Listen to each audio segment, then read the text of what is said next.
আজকের আমরা আলোচনা করব ভিটামিন। ভিটামিন কাকে বলতে পারি, ভিটামিনের বৈশিষ্ট্য আর গুরুত্ব আমাদের প্রথম আলোচনার বিষয়বস্তু। ভিটামিন কাকে বলবো? যে সহায়ক খাদ্য উপাদান খাদ্যের সাথে অতি অল্প পরিমাণে জীবদেহে গৃহীত হয় এবং খাদ্যের সম্পূর্ণতা দান করে, জীবের জৈবনিক ক্রিয়াকলাপে সুষ্ঠুভাবে পরিচালনায় সহায়তা করে এবং দেহ সংরক্ষণে মুখ্য ভূমিকা পালন করে, তাকে বলা হয় ভিটামিন। ভিটামিনের নামকরণ করেন বিজ্ঞানী ক্যাসিমির ফাঙ্ক 1911 খ্রিস্টাব্দে। ভিটামিনের বৈশিষ্ট্যগুলো কী কী? বৈশিষ্ট্য জানাটা খুব দরকার। 1 নম্বর পয়েন্ট, এটি ক্যালোরিবিহীন জৈব পরিপোষক। 2 নম্বর পয়েন্ট, এটি দেহে খুব অল্প পরিমাণে প্রয়োজন হয়। নেক্সট, ভিটামিন দেহে সঞ্চিত থাকতে পারে না। অতিরিক্ত ভিটামিন মূত্রের মাধ্যমে দেহ থেকে বহির্গত হয়। সবুজ উদ্ভিদ, নেক্সট পয়েন্ট, সবুজ উদ্ভিদ নিজ দেহে ভিটামিন সংশ্লেষে সক্ষম এবং প্রাণীদের ক্ষেত্রে ভিটামিন ডি মানবদেহে অবস্থিত 7-ডিহাইড্রোকোলেস্টেরল থেকে সংশ্লেষিত হয়। ভিটামিন অনুঘটক রূপে কাজ করে। বেশিরভাগ ভিটামিন বিপাক ক্রিয়ায় অংশগ্রহণকারী উৎসেচকের সাথে সহ উৎসেচক রূপে কাজ করতে সক্ষম হয়।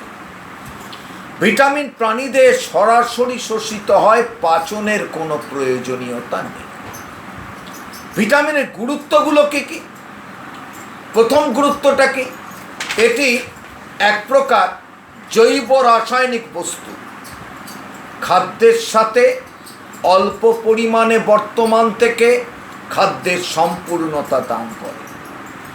ভিটামিন খাদ্যের সাথে অল্প পরিমাণে গৃহীত হয়, জীবের স্বাভাবিক দৈনন্দিন কাজকর্মে সহায়তা করে, অর্থাৎ স্বাভাবিক পুষ্টি ও বৃদ্ধিতে সাহায্য করে।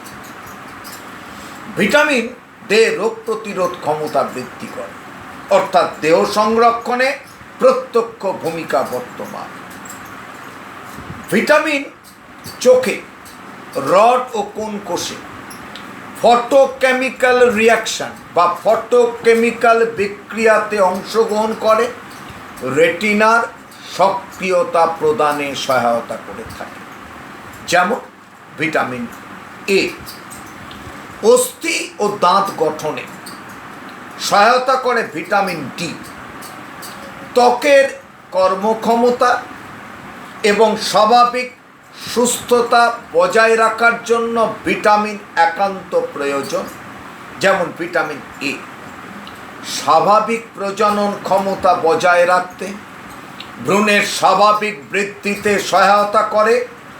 ভিটামিন ই রক্ততঞ্চনের প্রয়োজনীয় উপাদান সংশ্লেষে ভিটামিন একান্ত প্রয়োজন। যেমন ভিটামিন কে হিমোগ্লোবিন সংশ্লেষে, লোহিত রক্তকণিকা গঠনে ভিটামিনের উপস্থিতি একান্ত আবশ্যক।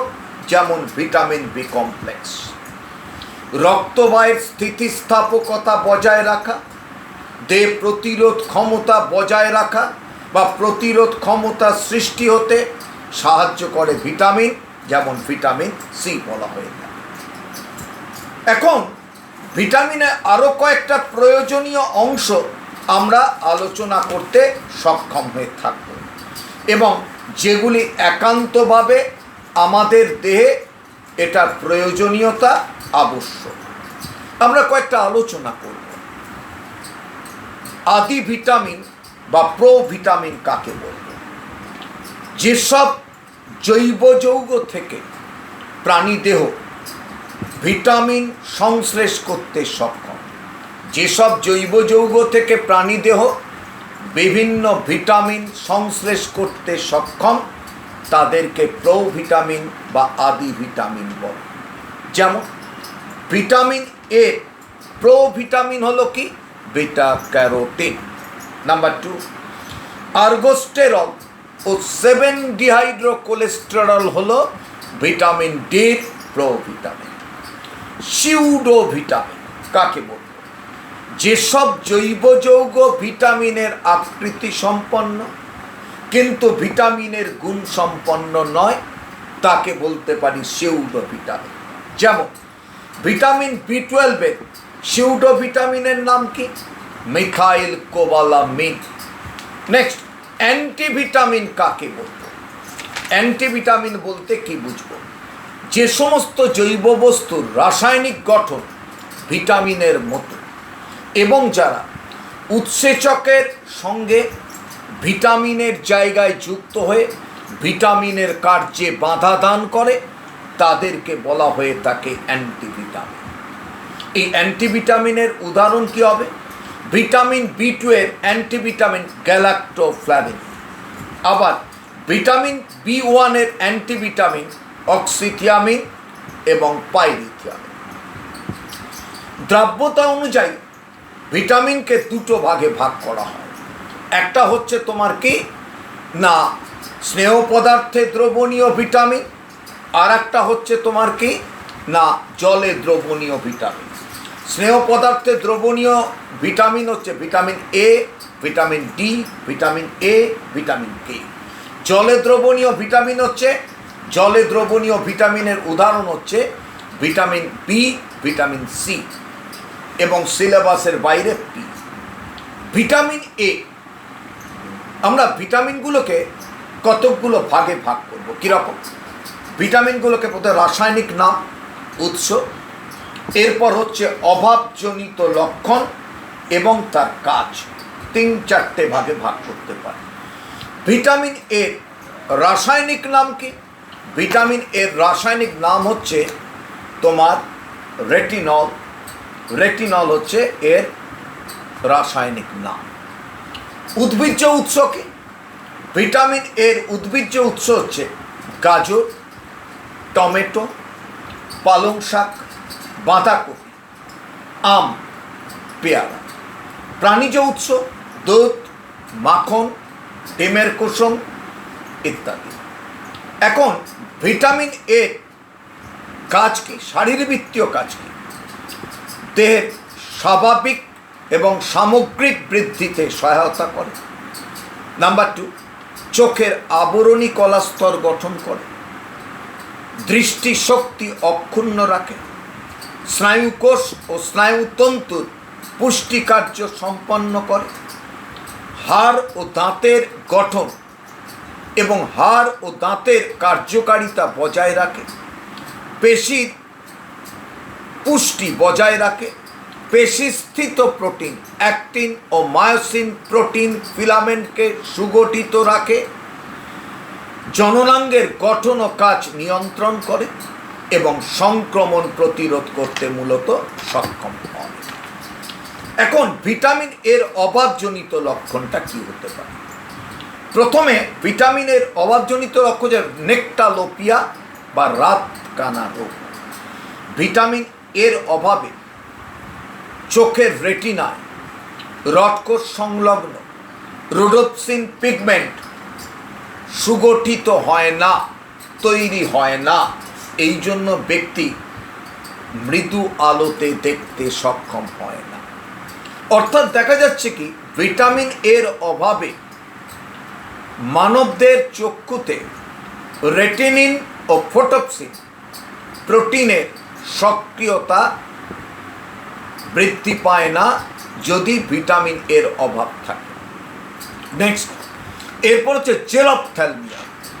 ভিটামিন এর অভাবে চোখের কর্নিয়ার শুষ্কতাজনিত রোগ দেখা যায় এবং কুঞ্চন বৃদ্ধি পায়, চোখের কর্নিয়া কেরাটিন যুক্ত হয়ে পড়ে, একে বলে জেরপ্থ্যালমিয়া।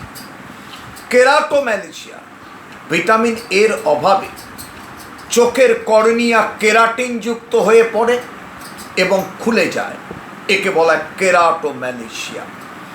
ফ্রিনোডার্মা, ভিটামিন এর অভাবে ত্বকের আঁশযুক্ত পরিবর্তন ঘটে, একে বলা ফ্রিনোডার্মা।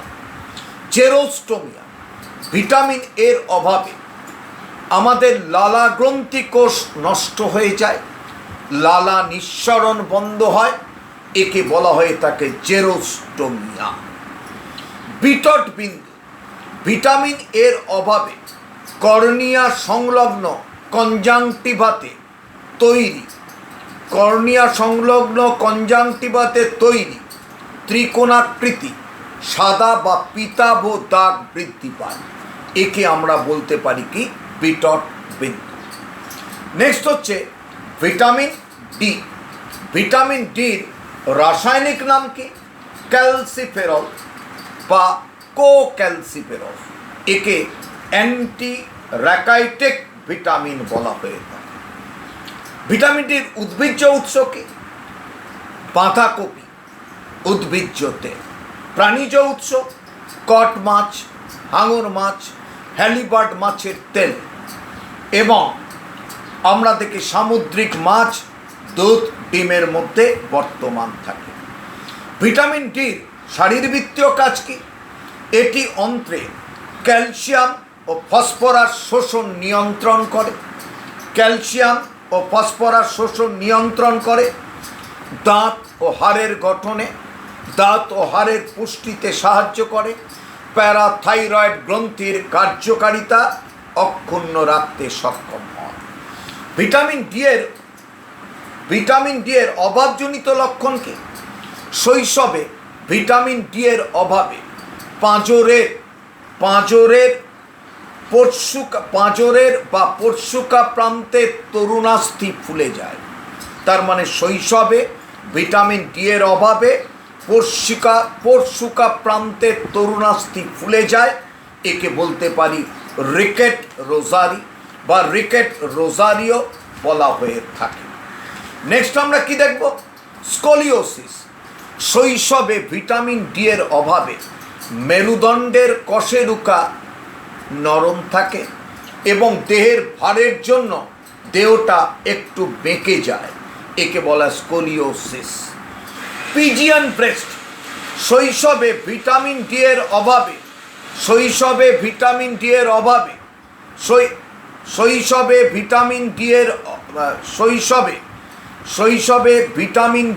অভাবে আমরা দেখি যে অস্থি সুগঠিত হয় না।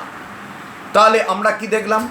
শৈশবে ভিটামিন ডি এর অভাবে অস্থি সুগঠিত না হবার জন্য আমরা দেখি অস্থি স্টার্নাম এবং জাইফয়েড প্রসেস, জাইফয়েড প্রসেস সামনের দিকে এগিয়ে যায়, একে বলা হয় পিজিয়ান ব্রেস্ট। শৈশবে ভিটামিন ডি এর অভাবে অস্থিজনিত বিকৃত সম্পন্ন রোগকে বলা হয় রিকেট। ক্যালসিয়ামের পরিমাণ কম থাকলে যে রিকেট হয় ক্যালসিয়াম রিকেট, ফসফরাসের পরিমাণ কম থাকলে যে রিকেট হয় তাকে বলা ফসফরাস রিকেট। অস্টিওম্যালেশিয়া। পরিণত অবস্থায় ভিটামিন ডি এর অভাবে অস্থি নরম ও ভঙ্গুর প্রকৃতির হয়ে যায়, একে বলা অস্টিওম্যালেশিয়া। বৃদ্ধ বয়সে ভিটামিন ডি এর অভাবে অস্থি বস্তুর ক্ষয়প্রাপ্ত হয়, অস্থি ভঙ্গুর প্রকৃতির হয়, একে বলা হয়ে থাকে তোমার অস্টিওপোরোসিস। নেক্সট আমরা যে ভিটামিন আলোচনা করব ভিটামিন ই। ভিটামিন ই এর উদ্ভিজ্জ উৎস, প্রাণীজ উৎস ইত্যাদি। নেক্সট হচ্ছে ভিটামিন ই এর রাসায়নিক নাম কি? না টোকোফেরল। ভিটামিন এর রাসায়নিক নাম হচ্ছে টোকোফেরল। উদ্ভিজ্জ উৎস কি হবে? উদ্ভিজ্জ তেল, সবুজ শাকসবজি, অঙ্কুরিত গম, মটরশুঁটি, লেটুস শাক, সোয়াবিন অয়েল ইত্যাদি। প্রাণীজ উৎস দুধ, ডিমের কুসুম, ছোট ছোট মাছ ইত্যাদি। এখন ভিটামিন যেটা ভিটামিন ইয়ের আমরা যেটা দেখব যে এর শারীরবৃত্তীয় কাজ বলতে কি বুঝব।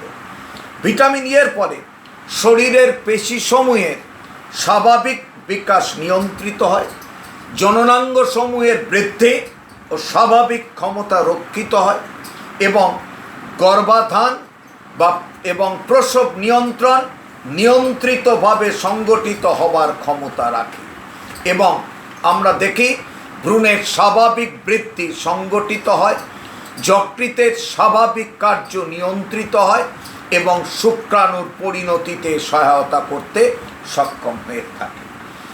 ভিটামিন ইয়ের অভাবজনিত লক্ষণ কি না, ভিটামিন ইয়ের অভাবে বন্ধ্যাত্ব রোগ দেখা দেয়, অর্থাৎ প্রজনন ক্ষমতা হ্রাস পায়। স্ত্রীদের ক্ষেত্রে আমরা দেখতে পাই কি স্ত্রীদের ভেতরে সন্তান সৃষ্টি হয় না। ভিটামিন ইয়ের অভাবে স্ত্রীদের অকাল গর্ভপাত ঘটে, অর্থাৎ সন্তান সাবলীলভাবে সুস্থভাবে তৈরি হতে পারে না। ভিটামিন ইয়ের অভাবে পেশি ক্রমশ নষ্ট হয়, পেশির স্থিতিস্থাপকতা হ্রাস পায় এবং নেক্সট ভিটামিন ইর অভাবে শৈশবে ত্বকের বিভিন্ন জায়গায় বাদামি বর্ণের রঙ্গক জমা হয়। ভিটামিন ইয়ের অভাবে শৈশবে ত্বকের বিভিন্ন জায়গায় বাদামি বর্ণের রঙ্গক জমা হয়, একে আমরা বলতে পারি সিরয়েড পিগমেন্টেশন বলা হয়। এবং ভিটামিন ইর অভাবে শরীরের বিভিন্ন জায়গায় ক্ষরণশীল রসস্ফীতি ঘটে, একে বলা হয়ে থাকে মাস্কিউলার ডিস্ট্রফি।